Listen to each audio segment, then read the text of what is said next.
ونصلي ونسلم على رسوله الكريم أما بعد أعوذ بالله من الشيطان الرجيم بسم الله الرحمن الرحيم يا أيها الذين آمنوا اتقوا الله وكونوا مع الصادقين صدق الله العظيم إن الله وملائكته يصلون على النبي يا أيها الذين آمنوا صلوا عليه وسلموا تسليما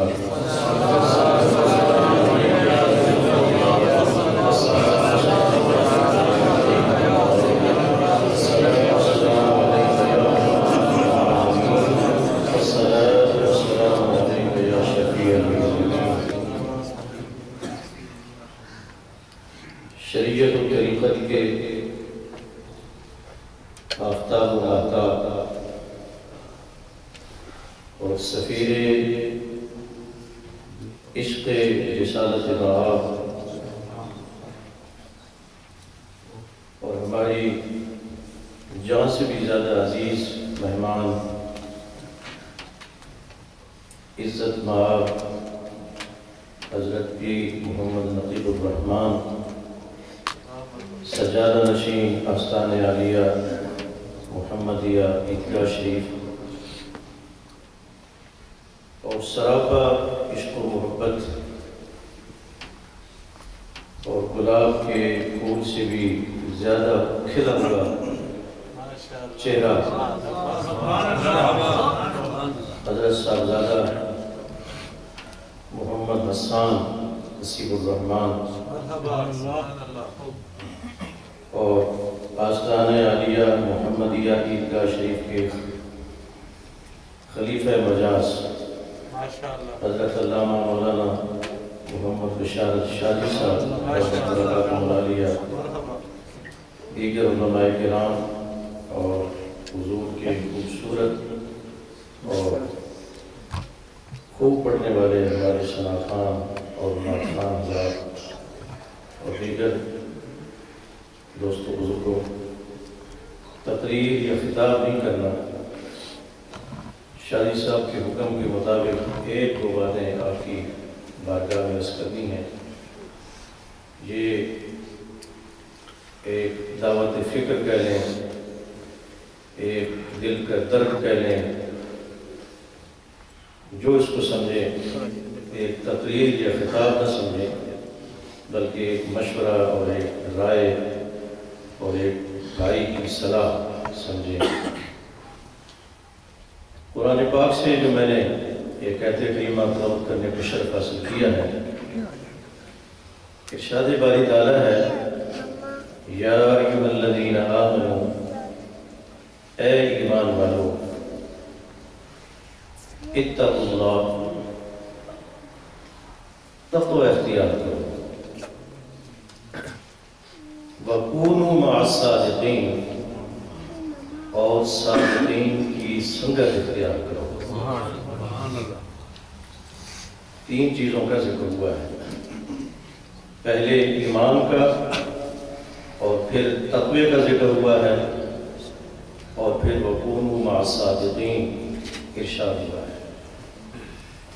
اب ذرا غور کرنا، توجہ فرمانا کہ ایک آدمی صاحب ایمان ہے، یا ایھا الذین آمنوا، جی صاحب ایمان ہے، بہت بڑی دولت اس کو مل گئی ہے،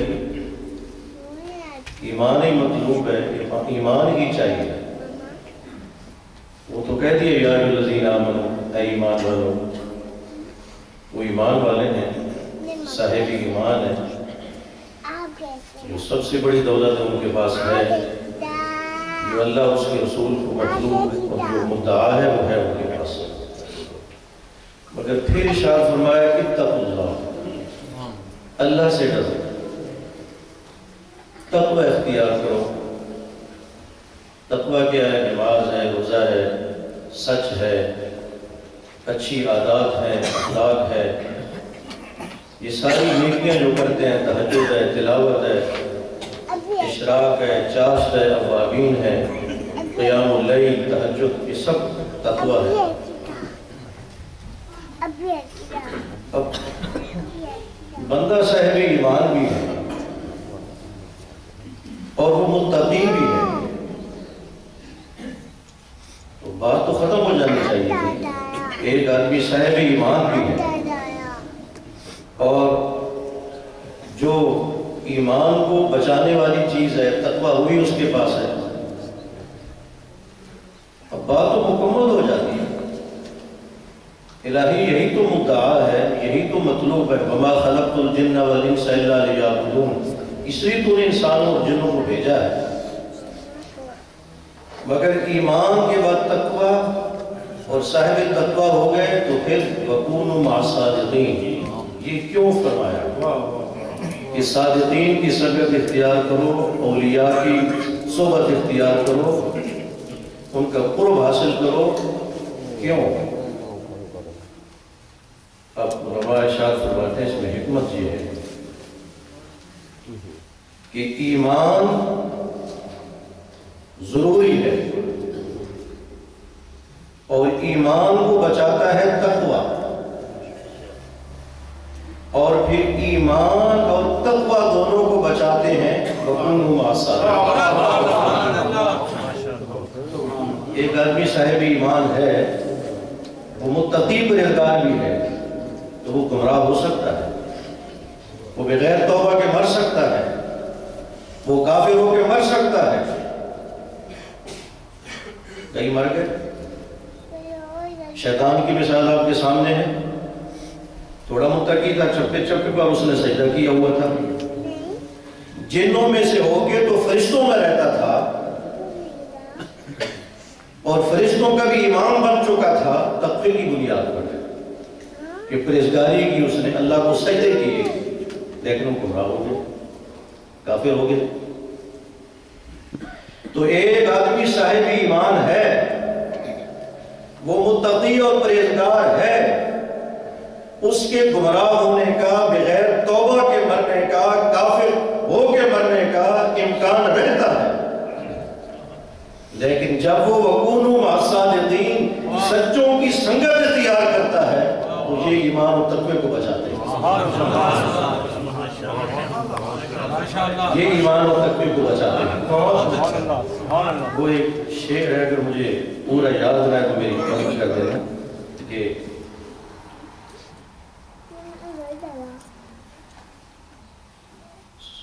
یک زمانہ صحبت با اولیاء، یک زمانہ صحبت با اولیاء، بہتر صد سالہ عبادت بے ریا۔ کبھی غور کیا اس پر؟ یک زمانہ یعنی ایک لمحہ، یک زمانہ صحبت با اولیاء، یہ جو ایک لمحے کی صحبت ہے، ایک لمحے کا ساتھ اور قربت اور سنگت ہے، یہ کس سے بہتر ہے؟ 100 سال کی عبادت بے ریا سے۔ وہ 100 سال کی عبادت جو خالص اللہ کے لیے کی گئی ہے، جس میں خلوص تقویٰ موجود ہے، یہ اس سے بہتر ہے۔ کبھی غور کیا ہے یہ کیوں بہتر ہے؟ اس لیے بہتر ہے کہ ایک آدمی 100 سال عبادت کرے بے ریا، خلوص کے ساتھ عبادت کرے 100 سال، تو پھر بھی اس کے گمراہ ہونے کا امکان رہتا ہے، لیکن اگر کوئی ایک لمحے کے لیے اللہ کی ولی کی صحبت میں آ جاتا ہے، وہ با ایمان ہو کے دنیا سے۔ تو اس لیے یہ جو لمحہ ہے، یہ لمحہ کہ جس لمحے کی وجہ سے آپ ایمان لے کر جائیں گے دنیا سے، جس لمحے کی وجہ سے آپ اللہ اور اللہ کے رسول کو راضی کر کے دنیا سے جائیں گے، یہ لمحہ اتنا قیمتی ہے کہ یہ 100 سال کی عبادت بے ریا سے افضل ہے، اس لیے افضل ہے۔ حضرت فخر الدین رازی علیہ الرحمہ کا نام کس نے نہیں سنا؟ تفسیر کبیر کا مصنف کہ جو درجنوں جلدوں میں ہے، اور جامع معقول منقول علم کلام اور فلسفہ منطق کا بادشاہ، اور جس نے ساری زندگی اللہ کی وحدانیت پر عقلی دلائل پیش کیے، فلسفے اور منطق سے دلائل پیش کی کہ اللہ ہے اور وہ وحدہ لا شریک ہے ساری زندگی. لیکن جب آخری وقت آیا تو کیا ہوا کہ شیطان بھی آیا اور آ کر کہنے لگا کہ فخر الدین رازی تم اللہ کو مانتا ہے؟ مانتا ہوں. ایک مانتا ہے، ایک مانو، دلیل دے. دلیل دی، شیطان نے جواب دے دیا. دوسری دلیل پیش کی، شیطان نے اس کو بھی جواب دے دیا. جتنے دلائل تھے امام فخر الدین رازی کے پاس ایک ایک کر کے پیش کرتے رہے، شیطان ان کا توڑ کرتا رہا. اور ادھر آپ کے مرشد کامل حضرت خواجہ نقیب الدین کبریٰ وضو کر رہے ہیں اور غلام نے وہ ایک پانی کا برتن، اس کو پانی کا برتن کہے، لوٹا کہے، وہ پیش کیا اور آپ بس ہاتھ ہی دھوتے رہے اس کے ساتھ. برتن خالی ہو گیا ہے، صرف ابھی تک ہاتھ ہی دھو رہے ہیں. اس نے دوسرا برتن پیش کیا، پھر آپ ہاتھ ہی دھو رہے ہیں. اور جب آپ فارغ ہوئے ہیں تو غلام کہتا ہے حضور پہلے تو ایک لوٹا پیش کرتا تھا وضو کرنے کے لیے، پانی بچ جاتا تھا. آج ایک لوٹا پیش کیا ہے، پھر دوسرا لوٹا پیش کیا ہے، مگر آپ ہاتھ ہی دھوتے رہ گئے ہیں، وجہ کیا ہے؟ فرمایا ادھر فخر الدین رازی پہ آخری وقت تھا، شیطان آ گیا تھا اور ایک ایک کر کے دلائل دیتے رہے. شیطان نے سب کا توڑ کر دیا اور میں نے یہاں سے پانی پھینکا اور کہا کہ فخر الدین رازی کیا دلائل دینے میں لگا ہوا ہے؟ کہنے خدا کو مانتا ہوں، ایک مانتا ہوں بغیر دلیل کا.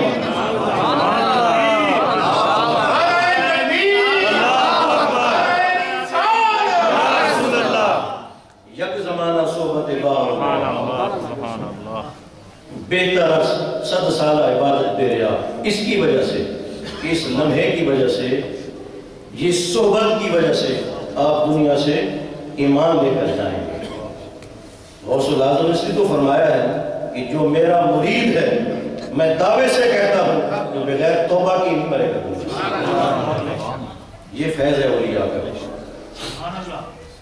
تو فرمایا یا ایھا الذین آمنوا اتقوا اللہ وکونوا مع الصادقین. فرمایا تم صاحب ایمان بھی ہو، صاحب تقوی بھی ہو، پھر بھی اولیاء کی صحبت اختیار کرو، ان کی سنگت اختیار کرو، ان کی قربت اختیار کرو، ان کی آستانوں میں آؤ جاؤ، خانقاہوں میں آؤ جاؤ. اس لیے کہ ان کی صحبت کی وجہ سے تمہارا ایمان بھی محفوظ رہے گا، تمہارا تقوی بھی محفوظ رہے گا. اسپین میں کتنے سال حکومت کی مسلمانوں نے؟ معلوم ہے آپ کو؟ سینکڑوں سال. لیکن آج وہاں ایک مسجد بند ہے، نام و نشان مٹ گئے. کیوں؟ اس لیے کہ وہاں کوئی خواجہ غریب نواز نہیں تھا، وہاں کوئی داتا علی حجویری نہیں تھا، وہاں کوئی خواجہ حافظ عبد الکریم نہیں تھا. اور ہندوستان میں برٹش نے حکومت کی ہے، بڑا زور لگایا، لیکن وہ اپنے مشن میں کامیاب نہ ہو سکے. اس لیے کہ یہ اولیاء کی سرزمین ہے، یہ خواجہ غریب نواز کی سرزمین ہے، یہ داتا صاحب کی زمین ہے، یہ خواجہ حافظ عبد الکریم کا خطہ ہے، یہ پیر مہر علی شاہ کی سرزمین ہے، یہ اولیاء کی سرزمین ہے. اور آپ کو معلوم ہے کہ جو سوویت یونین سے جو ریاستیں آزاد ہوئی ہیں، ان ریاستوں میں پہلے کیا تھا؟ مسجد بند، مدرسے بند، ہر چیز بند. لیکن جب یہ ریاستیں آزاد ہوئی ہیں تو مسلمان کہاں سے نکل آئے؟ مسلمان کہاں سے نکل آئے؟ انہوں نے مسجد تو بند کر دی، مدرسے تو بند کر دیے، مگر اولیاء کے حلقے تو نہیں بند کر سکے. جو اولیاء کرام کی محفلیں تھی وہ تو نہیں بند کر سکے. آپ کسی کو کسی گھر میں جانے سے منع نہیں کر سکتے. وہاں فقیر بیٹھا ہوا ہے، لوگ آ رہے ہیں، فیض پا رہے ہیں. جب یہ ریاستیں آزاد ہوئی ہیں تو وہاں سے کتنے مسلمان نکل آئے. اتاترک نے کیا کیا؟ علماء کو اکٹھا کر کے دریا میں پھینک دیا، کتب خانے اس نے دریا میں پھینک دیے. داڑھی رکھنا بند، کوئی نوجوان داڑھی نہیں رکھ سکتا، پردہ بند، ہر چیز پہ پابندی. لیکن سب کچھ انہوں نے کر لیا اور آج بھی وہاں مسلمان موجود ہیں. یہ اولیاء کی سرزمین ہے.